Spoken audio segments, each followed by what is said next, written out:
आप परेशान मत हो, एक रास्ता और है और कमर कमर भर पानी है, वहीं से निकल जाना।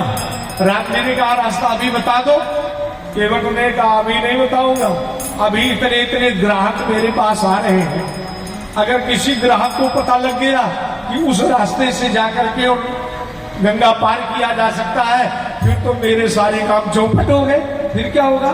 कहा ठाकुर जी एक काम करना, राम जी आप शाम को आना गोधूली मेला में, गोधूली मेला में आना और हम आपको वो मार्ग दिखा देंगे जिससे आपको जाना है। भगवान राम ने लक्ष्मण की ओर देखा, कहा लक्ष्मण क्या किया जाए। लक्ष्मण जी ने कहा प्रभु बस अब पैर धुला दो और इतने चक्कर में मत पड़ो, नहीं तो सुबह से शाम और शाम से सुबह, सुबह से शाम। कहा ये तो बात ठीक कहा। प्रभु एक बात और बताऊं, केवट आया है और केवट कहता है प्रभु मैं आपके चरण रज को धोना चाहता हूं बस, और बड़े प्रेम से, बहुत प्रेम से कह रहा है कमल धोए चढ़ाई नाथ उतराई चहो मोहि राम राहुल आज दशरथ सपथ सब साथी कहो करो तीर कारक लखनऊ में लगिना पार पखारी कमल किन तुलसीदास नाथ कृपाल पार उतारी हो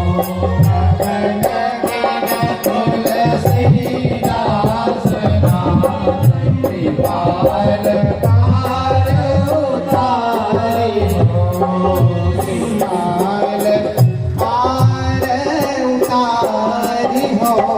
धुनि केवट के बैन प्रेम लपेटे अटपटे बिहसे करुणाए सीधे जान की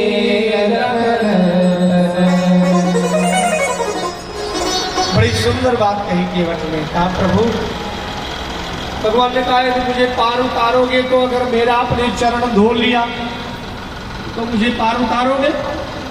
हाँ चरण धो लिया तो आपको पार जरूर उतार दूंगा।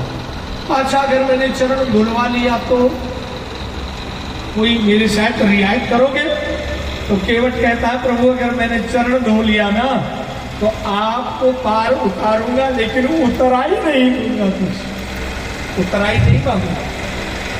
मानो केवट ये कहना चाहता है कि भगवान के चरण अगर केवट धुलेगा तो चरण में क्या लगा है, रज है, और रज का मतलब आपने सुना था श्री गुरु चरण सरोज रज। लेकिन केवट का ये भाव नहीं, केवट का भाव है कि हे प्रभु यदि मैं रज स्वीकार कर लूंगा तो रज एक गुण है, रजोगुण।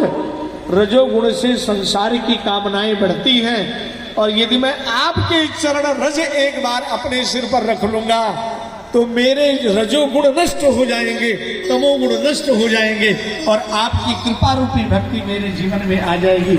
इसलिए आपका चरण रज चाहिए।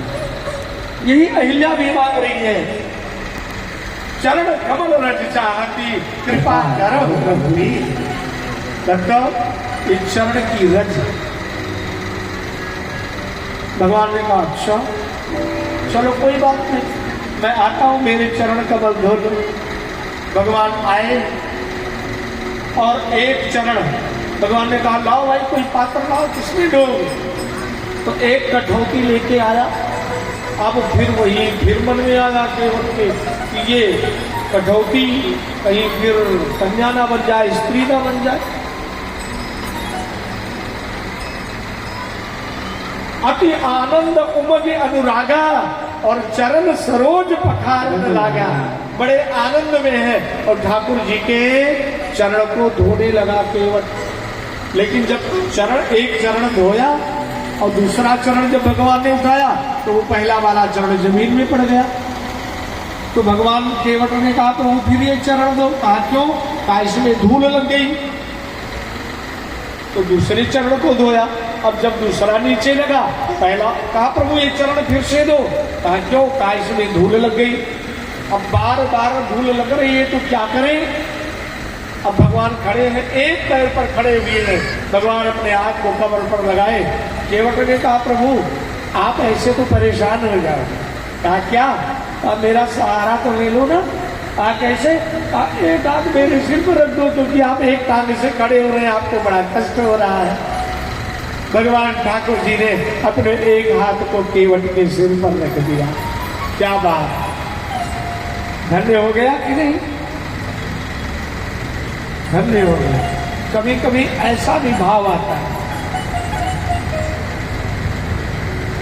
अब केवट भी धन्य हो गया, लेकिन भगवान से केवट कहता प्रभु यदि आपको जरूरत हो तो यहाँ पर हाथ रख दो, मुझे कोई इतना ज्यादा जरूरत नहीं है। लेकिन जैसे ठाकुर जी ने हाथ रखा है, केवट अपने पूर्व जन्म को स्मरण कर लिया। कहा प्रभु आपके मर्म को मैं पहचान गया और आपके मर्म का परमात्मा होने का फल भी आज मुझे मिल गया, आज मिल गया। भगवान ने कृपा कर